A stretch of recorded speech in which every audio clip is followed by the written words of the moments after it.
طہارت اس سے اوپر کی چیز ہے.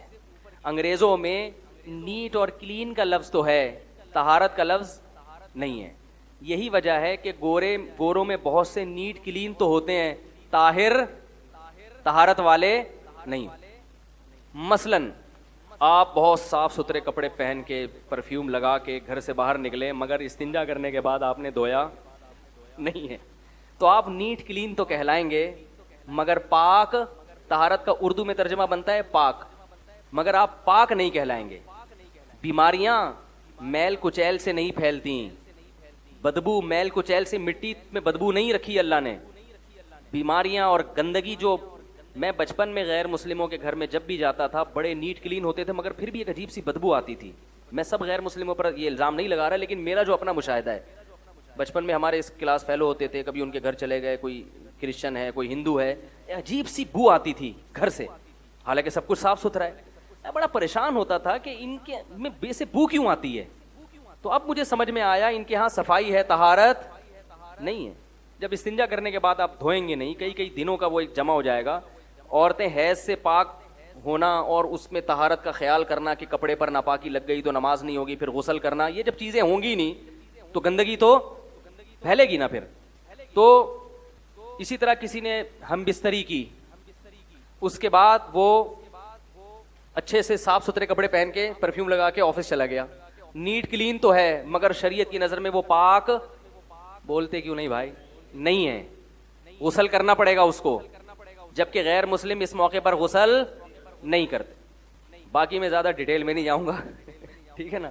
اسی طرح ناپاک چیزیں آپ کھا رہے ہیں, سور ہے, کتا ہے, یا مردار ہے جس میں بلڈ ہوتا ہے نا, جانور جب ذبح نہیں کرتے خون اندر رہ جاتا ہے, وہ تو ناپاک ہے, وہ آپ کھاؤ اور اوپر سے نہا بھی لو, تو شریعت آپ کو نیٹ کلین تو کہے گی مگر پاک نہیں کہے گی. تو اسلام میں طہارت کے الگ فضائل ہیں, اور نظافت اردو میں, عربی میں کہتے ہیں نیٹ اور کلین ہونے کو, نیٹ کلین ہونے کے الگ فضائل ہیں. اسلام نے صفائی کا بھی حکم دیا اور طہارت کا بھی حکم دیا ہے. طہارت کا حکم تو یہ استنجا کرنے کے بعد دھونا, یا کپڑے ناپاک ہو جائیں تو نماز نہیں ہوگی جب تک آپ پاک نہیں کریں گے ان کو, اور غسل فرض ہو جائے تو غسل کرنا پڑے گا, وغیرہ وغیرہ. سمجھ رہے ہیں نا. ہمارے یہاں وہمیوں کو دیکھ لو, سارا دن شلوار پکڑ کے, وہ نظافت کی وجہ سے تھوڑی, وہ طہارت کی وجہ سے. چھینٹیں پڑ گئیں یہ وغیرہ, پیشاب کی چھینٹوں سے بچنے کا حکم ہے حدیث میں, اور آپ نے فرمایا کہ عذاب قبر زیادہ تر کیوں ہوتا ہے, پیشاب سے احتیاط نہ کرنے کی وجہ سے ہوتا ہے. تو یہ جو اس قسم کے احکامات ہیں. اور نظافت کا بھی حکم ہے. نظافت کا کیسے؟ نبی صلی اللہ علیہ وسلم نے دانتوں کو صاف کرنے کا حکم, مسواک, یہ دانتوں کی طہارت کے لیے نہیں ہے بلکہ نظافت کے لیے. البتہ بعض دفعہ حدیث میں طہارت بمانا نظافت بھی استعمال ہوا ہے, تو دانت اس سے کیا ہو جاتے ہیں, ناپاک تھوڑی تھے, کوئی گندگی تھوڑی لگی تھی. اسی طرح ہفتے میں ایک دفعہ غسل کا حکم دیا, چاہے جنابت نہ بھی ہو. وہ غسل کیوں ہے؟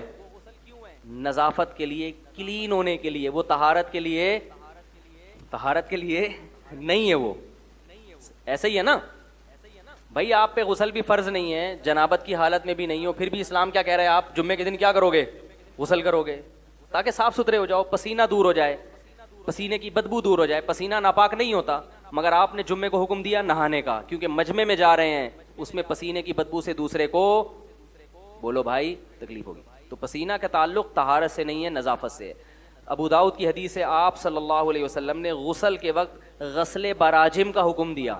یہ جو گھٹنے ہیں نا, اور یہ جو ہمارے جوڑ ہوتے ہیں, ان کو الگ سے صاف کرنے کا حکم دیا, کیونکہ جب ہم نہاتے ہیں تو باقی جسم تو آرام سے صاف ہو جاتا ہے, یہ جو گھٹنے جو زمین سے ٹچ ہوتے ہیں, ان پہ جو میل ہوتا ہے یہ آرام سے صاف نہیں ہوتا, تو ان کو الگ سے صفائی کا نبی نے, بولتے کیوں نہیں, حکم دیا. یہ طہارت نہیں ہے بلکہ یہ کیا ہے, نظافت ہے. اب آ گئی بات. اور بھی بہت ساری چیزیں ہیں اس میں, کہاں کہاں نظافت کا حکم دیا. تو مسلمان طاہر بھی ہوتا ہے, نظیف بھی ہوتا ہے, نیٹ کلین بھی ہوتا ہے اور پاک بھی ہوتا ہے. غیر مسلم نیٹ کلین تو ہو سکتا ہے, پاک نہیں ہوتا وہ.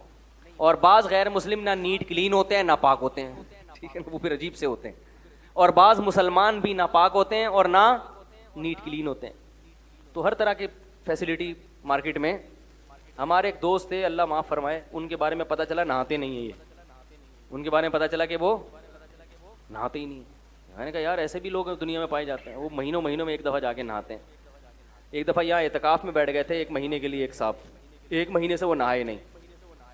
میں نے کہا اللہ کا واسطہ, اعتکاف سے گھر جاتے ہوئے لوگ گلے مل کے جاتے ہیں نا, میں نے کہا مجھ سے نہیں ملنا, بڑی مہربانی ہے. میری طرف سے دور سے آپ کو بلوٹوتھ کے ذریعے مبارکباد, وائی فائی کے مبارکباد دے دوں گا, بلوٹوتھ کے استعمال کروں گا, جدید ٹیکنالوجی. میں گلے ملنے کا تحمل نہیں رکھتا, سمجھ رہے ہو. اس لیے اعتکاف میں جو پسینہ وسینہ آئے نا تو نہا لینا چاہیے. ہاں وہ ٹیکنیکل طریقے سے نہائیں تاکہ اعتکاف بھی نہ ٹوٹے, اور جو ہے وہ تو بعض لوگ نہاتے ہی نہیں نالائق اعتکاف میں, تو مسجد میں تو اور. تو لڑکی میں بھی ڈیزائرز پیدا ہو جاتی ہیں جب اس کو مینسز شروع ہوتے ہیں. مرد بھی جب 15 سال کا ہوتا ہے تو بھرپور اس میں جذبات پیدا ہو چکے ہوتے ہیں. تو میڈیکل سائنس کہتی ہے اب ان دونوں کا ملاپ ان کی صحت کے لیے ضروری ہے. اور ہر مخلوق میں ایسا ہوتا ہے. بکرا 2 دانت کا ہوتا ہے, شوہر بن چکا ہوتا ہے, وہ جیسے 2 دانت کا ہوا نا شوہر بن چکا ہوتا ہے. بکری بھی بیوی بن چکی ہوتی ہے. گائے, بیل, بھیڑ, بکرے, دمبے, مرغے, سب کی ٹائم پہ شادیاں ہوتی ہیں. صرف انسان پر یہ کمبختی آئی ہوئی ہے کہ وہ جب بالغ ہوا تو اب شادی کے علاوہ دنیا کے تمام کام کرے گا. البتہ عمر تو یہ ہے, لیکن ضروری نہیں ہے کہ اس میں آپ کو رشتہ بھی ملے.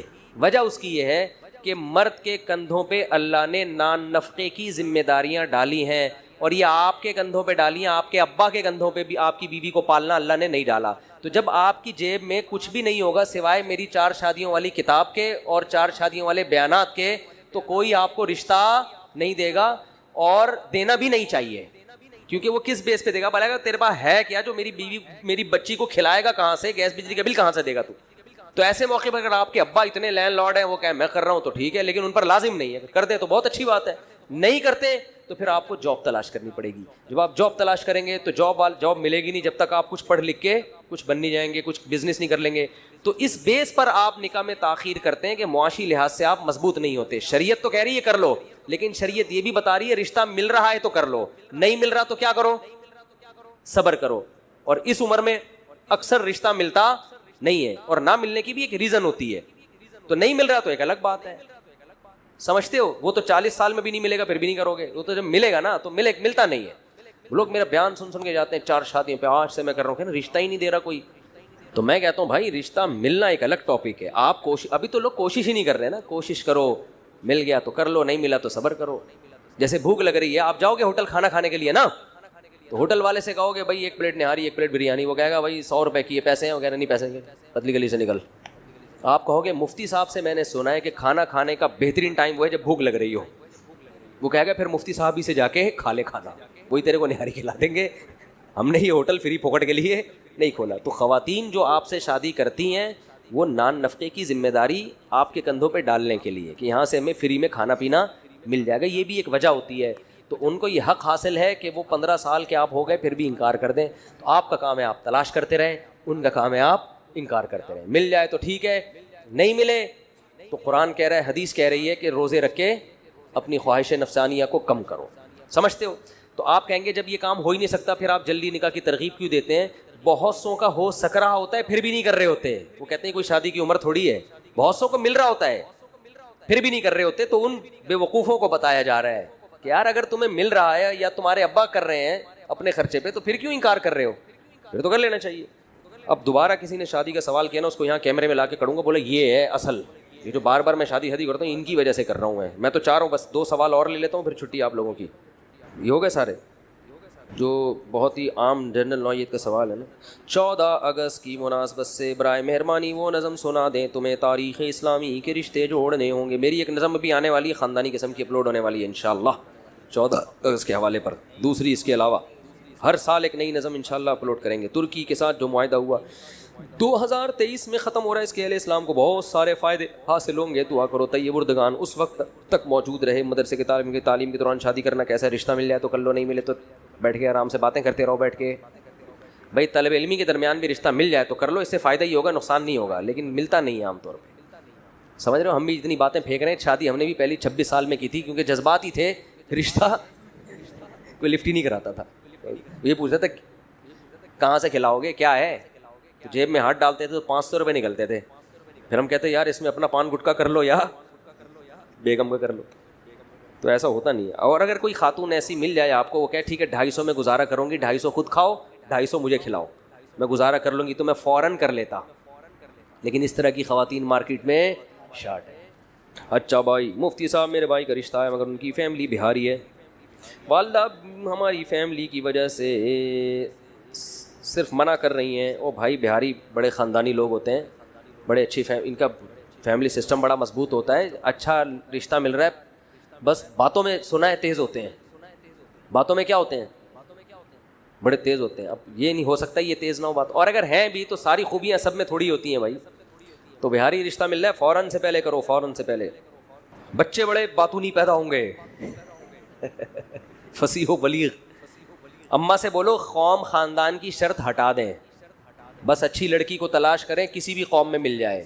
خام خواہ میں قوموں کو مسلط کرو گے تو سوائے ذلت اور خواری کے کچھ بھی حاصل نہیں ہوگا. یہ فرق ختم کر کے کوشش تو کریں اپنے رشتہ داروں میں, کزنوں میں, نہیں تو